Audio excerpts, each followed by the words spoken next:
అక్క పెళ్లి కొడుకు నాకు ఓకే, నీకు ఓకేనా?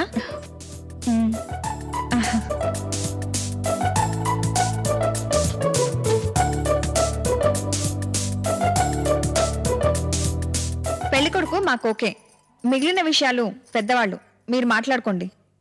అక్క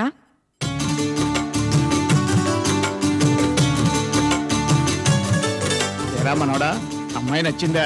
నచ్చింది తాతయ్య. ఇంకే మా వాడికి అమ్మాయి నచ్చింది. మంచి రోజు చూసి ముహూర్తాలు పెట్టుకుందాం, ఏమంటారు? చాలా సంతోషం అండి. అమ్మాయి ఫోటో ఇస్తే మా ఆవిడికి చూపిస్తాం. మా ఆవిడ తప్ప మరో ఆడదిక్కు లేని కుటుంబం. ఆవిడికి ఒంట్లో బాగాలేదు, అందుకే తీసుకురాలేదు, క్షమించండి. దానే ఉందండి, ఫోటోయేగా, తప్పకుండా ఇస్తాం. దేవకి అమ్మాయి ఫోటో తీసుకొచ్చి వారికి. అలాగే.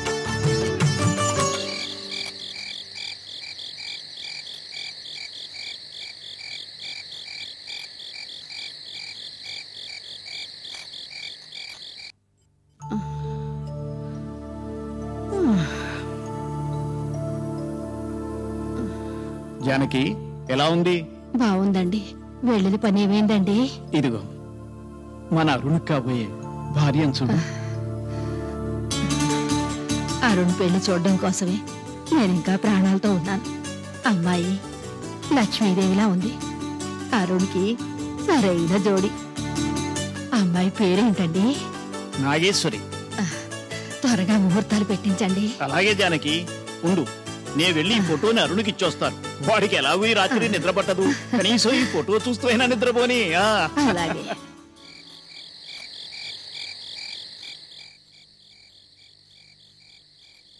ఏరా మనోడా, నిద్ర రావటం లేదా? బాగా ఉక్కగా ఉంది తాతయ్య, అందుకే చల్లగాలి కోసం ఇక్కడ నిలబడ్డాను. అవునులే, కాబోయే పెళ్ళాన్ని తలుచుకుంటుంటే ఊటీలో ఉన్నా కూడా చెమటలు పడతాయి.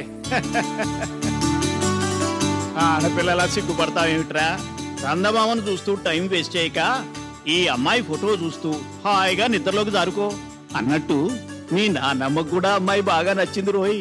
తొందరలోనే ముహూర్తాలు పెట్టించేస్తాను.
ఎవరు?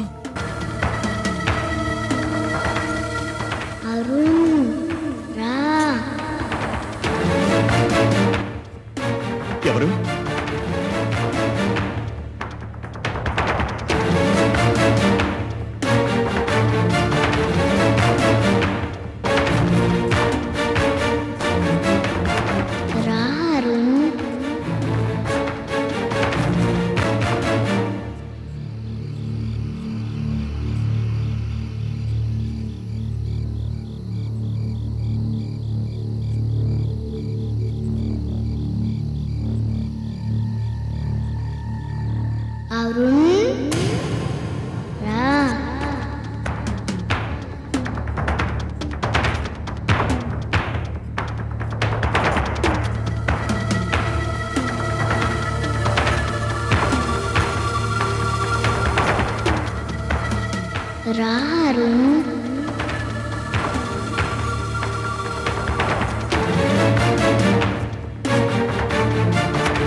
ఏమిటండి మీరనేది? ఇలా ఎలా జరిగింది? అబ్బాయి జాతకంలోనే జలగండం ఉందంట. అందుకనే అతనికి ఈ 7 పెళ్లి జరిపిస్తే ఆ దోషం తొలగిపోతుందని ఎవరో జ్యోతిష్కుడు చెప్పాడంట. ఈ విషయాలన్నీ మన దగ్గర దాచిపెట్టి మన ఇంటికి పెళ్లి చూపులకు వచ్చారు. నేను మన అమ్మాయిని చూసి వెళ్ళారు కదా, రాత్రి పడుకోబోయే ముందు కూడా వాళ్ళ తాతయ్యతో మాట్లాడాడట. మరి ఎలా పొద్దున్నే లేచి చూసరికి నీటి తొట్టులో శవమే పడి ఉన్నాడో అర్థం కావడం లేదు. జాతకాలు దాచి పెళ్లి చేయాలనుకున్నారు, పోయాడు. ఇక ఆ విషయాన్ని వదిలేయండి. పెళ్లి ఆగిపోయినందుకు నాకు బాధ లేదండి, కానీ ఊళ్ళో అందరూ ఏమనుకుంటారోనని నా భయం. సందేహం ఎందుకు? తప్పకుండా అనుకుంటారు. ఏమో మన అమ్మాయి జాతకమే బాగలేదేమో, లేకపోతే పెళ్లి చూపులకు వచ్చి 24 గంటలు జరగకుండా అర్ధాంతరంగా ఎలా పోతాడు? అతయ్య అతుండే మాట్లాడుతున్నారా మీరు? అబ్బాయి తరపు వాళ్ళే తన జాతకంలో జలగడం ఉందని, మన తప్పేమీ లేదని అంటుంటే మీరేంటి ఇలా మాట్లాడుతున్నారు? అక్క, ఏ ముస్లి, నీకు అసలు వయసు పెరిగిందే గానీ బుద్ధి అసలు పెరగలేదు. ఎప్పుడు ఏం మాట్లాడాలో తెలీదు. చిచ్చి. ఏమండి, ఎందుకైనా మంచిది ఓసారి జ్యోతిష్యుని పిలిపించి జాతకం చూపిస్తే మంచిదనిపిస్తోంది. అలాగే, ముందు నువ్వు వెళ్ళి అమ్మాయిని సముదాయించు.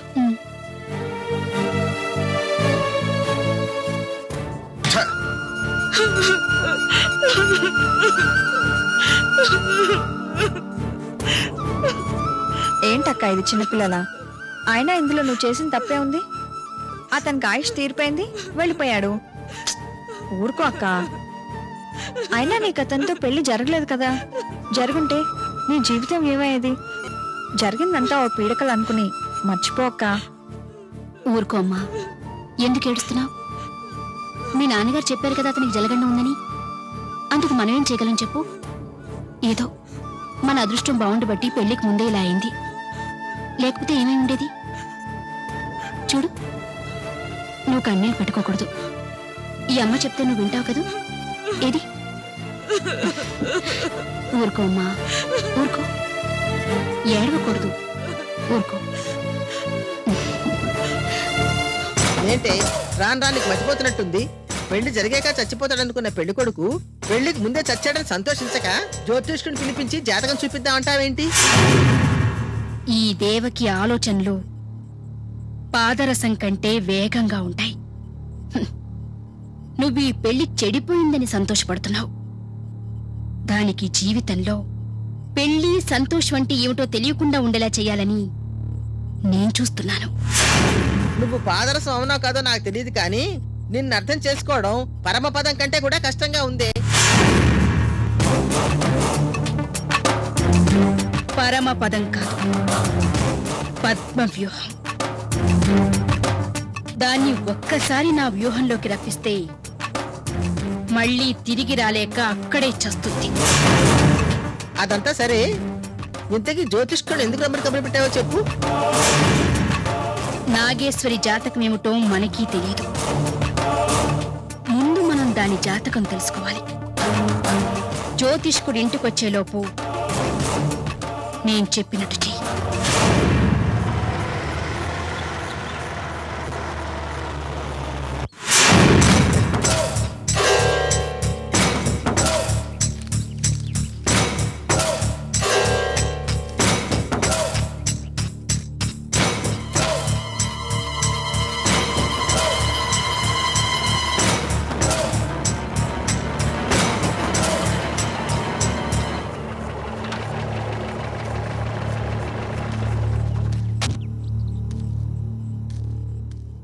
అమ్మా నమస్కారం. నేను మీకోసమే బయలుదేరుతున్నాను. మీరేమిటి ఇక్కడున్నారు? మీకోసమే 5 ఎకరాల కొబ్బరి తోట నా పేరు మీద ఉంది, మీ పేరు రాయిస్తాను.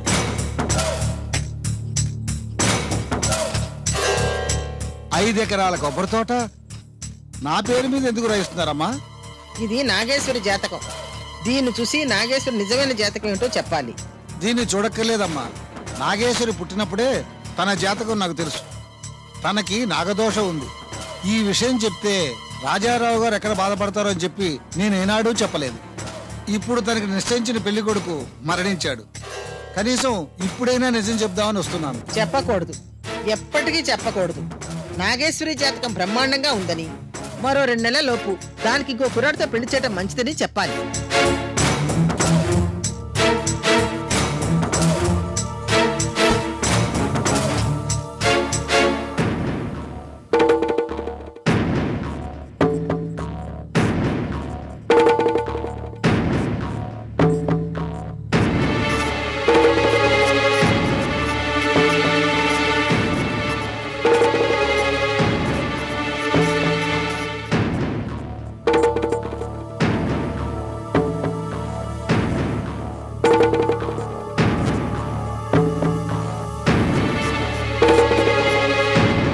అయ్యా, అమ్మాయి జాతకం దివ్యంగా ఉంది. ఇంతకు ముందొచ్చిన పెళ్లి కొడుకు అల్పాయుష్కుడు కాబట్టే మరణించాడు. దానికి మనమేం చేస్తాం? కీడు జరిగిన ఇంట్లోనే వెంటనే ఓ శుభకార్యం జరిపించడం మంచిది. మరో 2 నెలల్లో ఓ మంచి పెళ్లి కొడుకుని చూసి పెళ్లి జరిపించండి.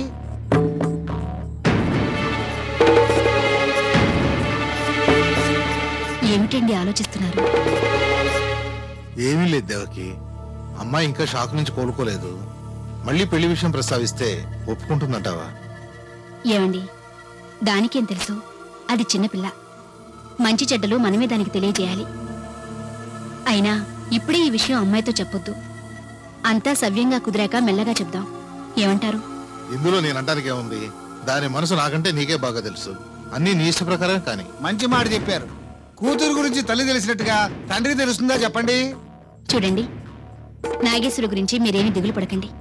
అంతా నేను చూసుకుంటాను. మీరు పెళ్లి కొడుకుని వెతికే ప్రయత్నంలో ఉండండి.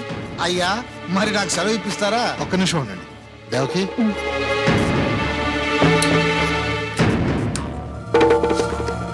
అయ్యా,